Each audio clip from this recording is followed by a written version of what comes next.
we're so thankful that you're here. Brother Carl's going to be preaching. Brother Terry's going to be his leadoff man here in just a minute. But I need to explain a couple of things to you, because we are having tonight a very, very special service. If all of you will look in the back, there's a tree there, and we're gonna pray for God's will. As a matter of fact, I've got an explanation of God's will here in front of you.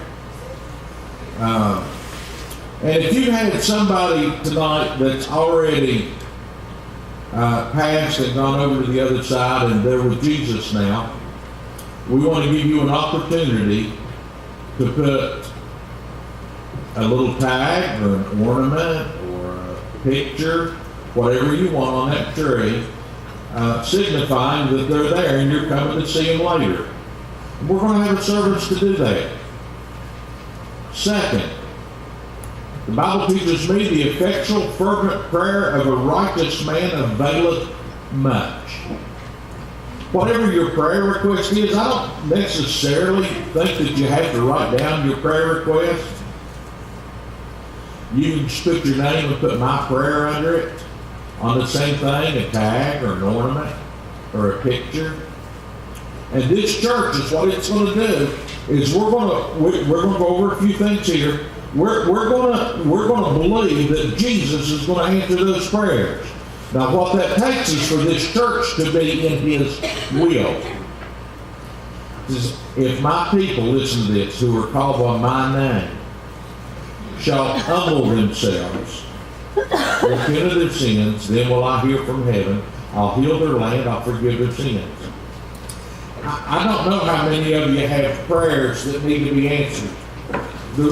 One of the things that I did when I came here as a pastor, I made a commitment that if I was going to be a pastor, I would base everything I did on prayer. I literally pray about everything.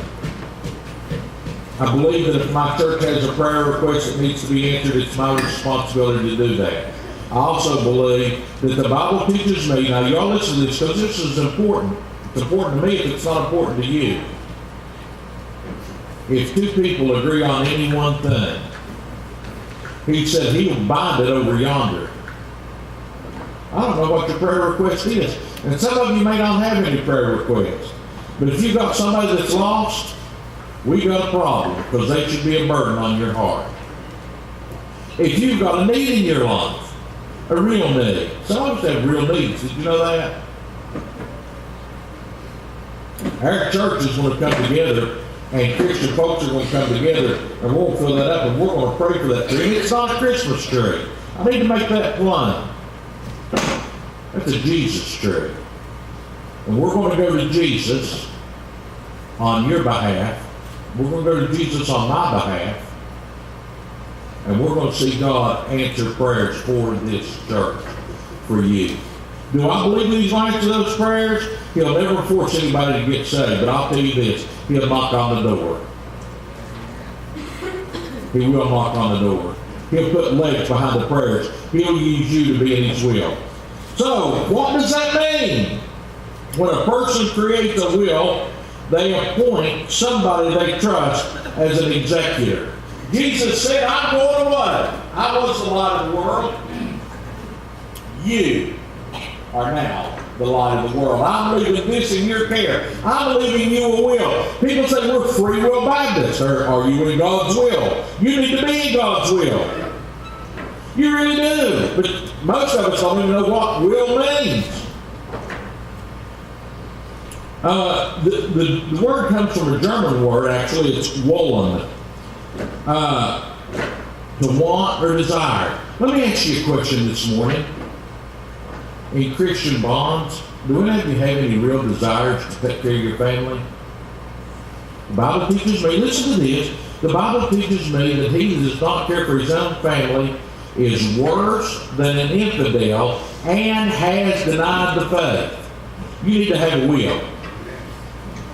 People say, oh, how do you do that? You know what? I've done things in my life out of pure will because I had 3 little youngins at home. We have a responsibility. So, how do you find this morning the will of God? I would like to share that with you. You walk in it. Tonight, we're going to have a service. We're going to have a service for God to answer prayers of this church. And if you're not interested and you don't want to be there, don't come. But if you do come, this preacher man right here believes with all of his heart that Jesus is going to answer those prayers. If you've already got somebody in heaven, I'd like to repeat to you what I've learned in Hebrew. It's a sin that we're compassed about by such a great cloud of witnesses. You mean there are witnesses in heaven? I believe when England got saved, Jesus strolled over to somebody and said, you know, England got saved. My blood now covers his sin. Last week it was Chris. Did you know Chris turned his life over to me? You this morning can be saved. And I'm sure that Carl will do that. When I'm out in the woods, I know a couple of things. I know that if I look for a string, that string will go somewhere. When that string goes somewhere, it goes to a bigger string, and that string goes to a bigger string, and that goes to a river, and if I can find a river, I can find somebody to get me out of that place. You have an individual prayer. You have individual prayer requests as a church. You have things that you need answered. Just a little prayer. Just a little drop. When Gene prays with you, that little drop becomes a bigger drop. When Tom starts praying, it becomes a little stream. Then when the church starts praying, it becomes a little river. And when the little river comes, Jesus says, that church has turned itself toward me. I start crying here, where my people who are called by my name shall humble themselves. Then will I hear from heaven. You know, well, I'll tell you that later on. I want to get through this because Carl's got to have time. But you need to understand what I'm doing tonight. All of you. Usually I spring this on you at the last minute, but you need to know this ahead of time. Psalm 73:24 says, with thy counsel thou wilt guide me. The Bible teaches me there's wisdom in the counsel of elders. What do you think we ought to do? I think we ought to go to Jesus. If anybody smarter than him, you let me know. Psalms 119 says, how can a young man keep his way pure? By keeping it according to thy word. You're going to hear the word today. You're going to hear the word tonight. Jesus already gave you the message. Could he change it? He could. I doubt that he's going to, though. So, if you've got this prayer that needs to be answered, then you need to go in the way. We know that we need to find the path. We know that we need to get to the river. So what do we do?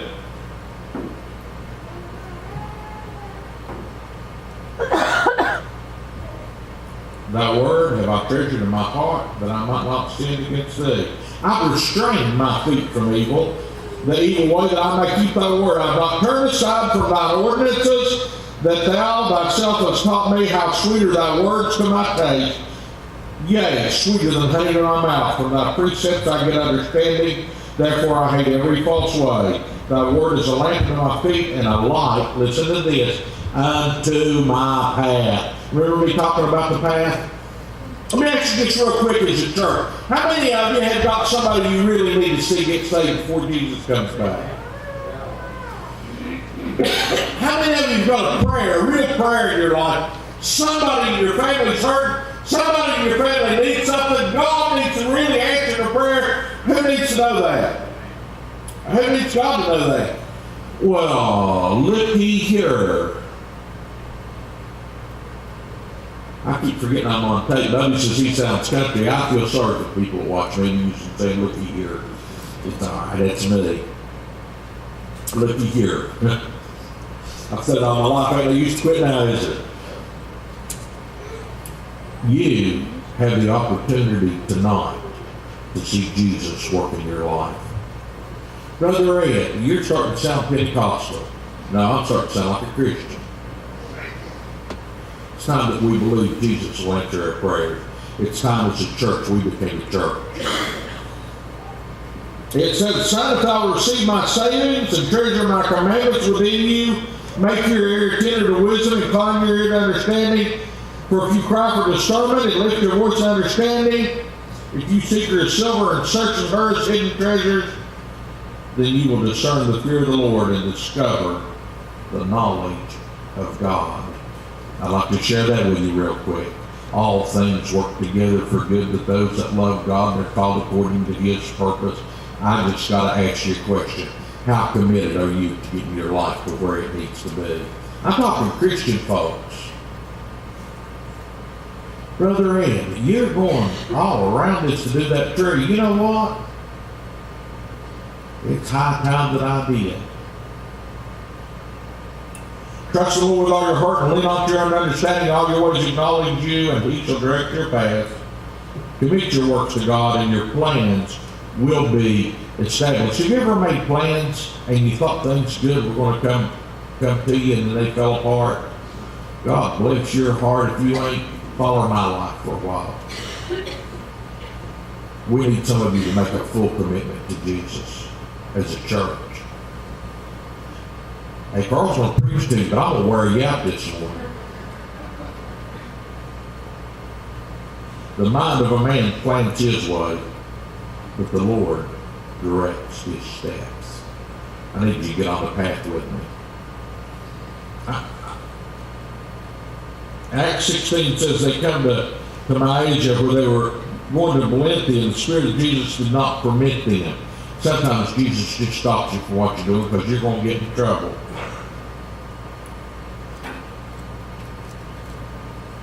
And Paul told him, he says, I'm taking leave of you, and I'll return if God wills. If God puts somebody in charge of it. Somebody needs to be in charge of your life, and it needs to be Jesus. I'm going to finish this with this. And then, Terry, get up here. I got all that food you. I'll direct your paths here for you, buddy.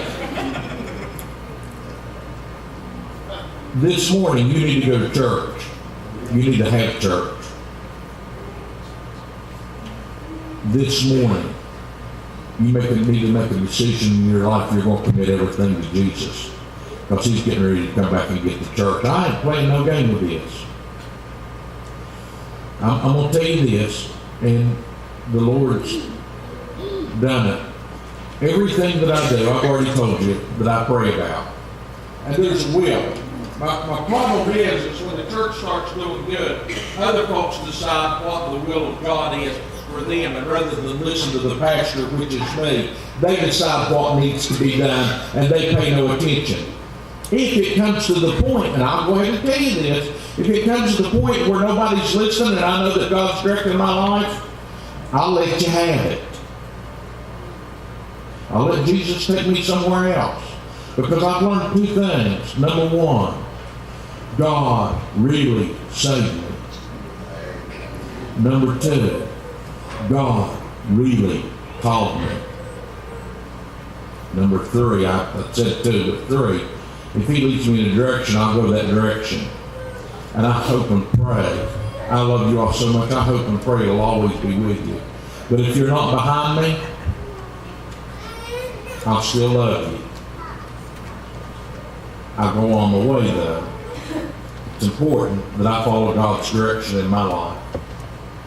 And it's important that you listen to what I'm saying. If I get out of God's will, don't we have trustees here? Cobb, Dallas, Bubby take me in the back and just wear me out. We need to decide we're going to be a church. We've got prayers that needs to be answered. Are you listening to me? We've got people on the other side that we need to see. That's why I went ahead and put them on the tree too. And we've got prayers that need to be answered, and we as a church need to pray for those. We're spending every week about 40 minutes taking prayer requests, and we're praying about 3 minutes. There's something wrong with that, folks. We're probably going to change it to what we call an email. If you've got a prayer request, we'll let you put it on the list, and if not, we're going to have church. The 90% of the church can't be making prayer requests, and 3 minutes of it praying, because we can pray at home and we've got people putting it on the net. How many people want to go to heaven? How many people are willing to do what it takes to go to heaven? It's Terry's turn. Where are you at, bud?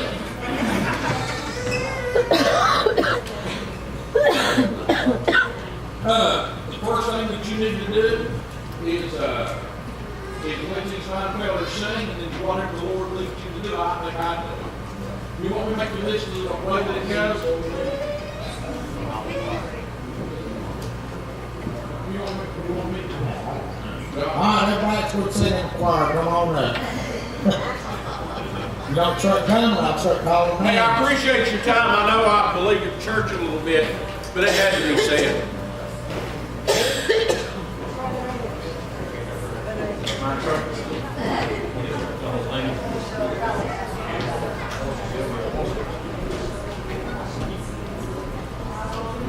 We've got pins to write on ornaments, and we've got ornaments here, or you can put something on a tag. This is going to be at 6 o'clock tonight, and it's all going to be about Jesus.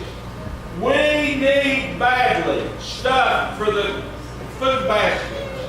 Get with the ladies and see what we need. And Ray, I'm sorry. I lied to you. I said I'd do that first thing.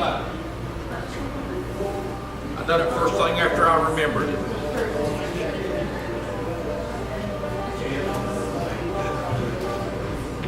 Everybody will turn your hymn books to page 653.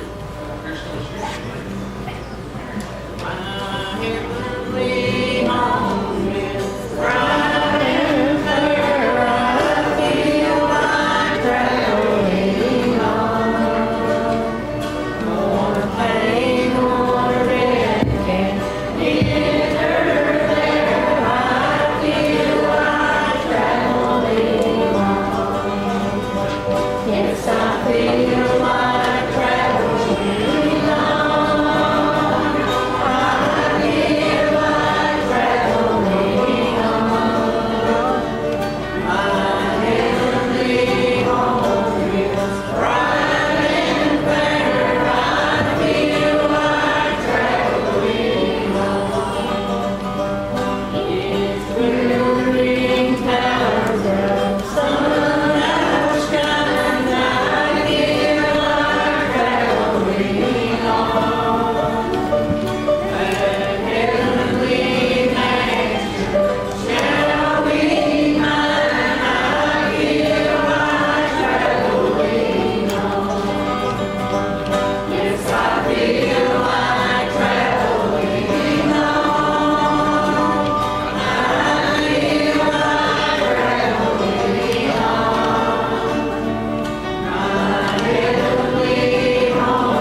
like weapons once again.